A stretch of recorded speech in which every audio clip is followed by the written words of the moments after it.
Behold, Baro Ki'Teer has arrived, and today he has a Baro Tapestry, the Argyle display for 100 ducats. Here's what it looks like. I'm not that into IKEA frame, but it's pretty big. The shape kind of weirds me out too, but maybe this fits like really well somewhere in the ship. We also have a new gun today, the Prisma Angstrom. This weapon is a bit faster at firing and reloading than its predecessor, the normal Angstrom, but it doesn't actually have higher damage or status. The crit chance is just slightly higher, not really enough to make a big difference in my opinion.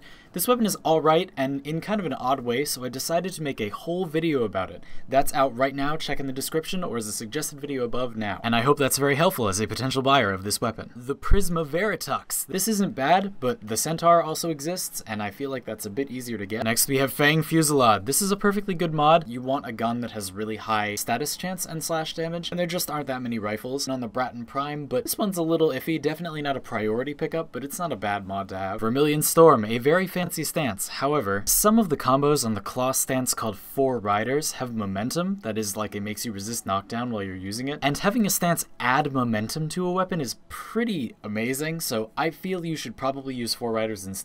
This stance is a lot of fun and pretty good for hack and slashing with claw weapons. Astral Twilight is a fantastic glaive stance, makes glaives extraordinarily powerful melee weapons. However, this mod is very cheap, just buy it from other players on Warframe Market. I highly discourage you from buying it for ducats. Generally runs about 5 platinum. Tempo Royale on the other hand, a fantastic heavy blade stance alongside Cleaving Whirlwind and the Broken Bull combo. Tempo Royale gives you incredible movement abilities on heavy blade. Definitely a worthwhile pickup. Heavy blades are fantastic. This stance is fantastic. It's really fun. It's cool looking. Prisma arrows. I do have these and I'll show you. With a single fire bow, here's what a normal arrow looks like.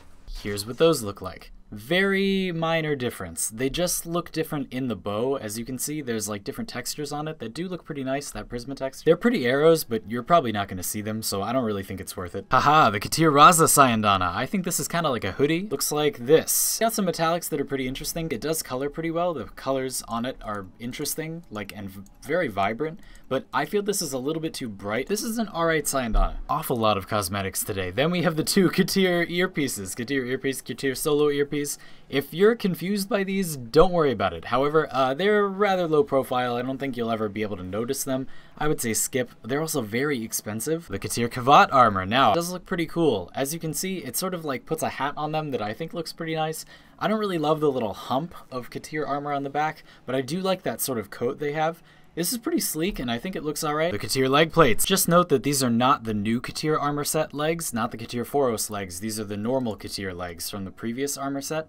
As you can see, they do color pretty well. You see, they're vibrant and interesting looking when colored. They give you some character without being a little bit too much. I think these are pretty cool. Oh boy, here he come. We got that Hydroid Immortal skin back. Let's, believe it or not, I do actually have an entire video about this skin, so I'll leave that for you in the description. I'm gonna save you some time. I believe it looks quite bad. It kind of like makes Hydroid's normal appearance worse by making all of his colors be everywhere. Seriously, please don't buy this. And then in ROC, that's it. So, pretty heavy cosmetic inventory today. Thank you all very much for watching. Check me out on Twitter, Twitch, Discord, and Patreon to give me enough funding to not clip through this woman's face when I'm trying to give my outro. And if you'd like to add your name to my Baro Tapestry of beloved subscribers, that would be cool. And I'll see you all tomorrow.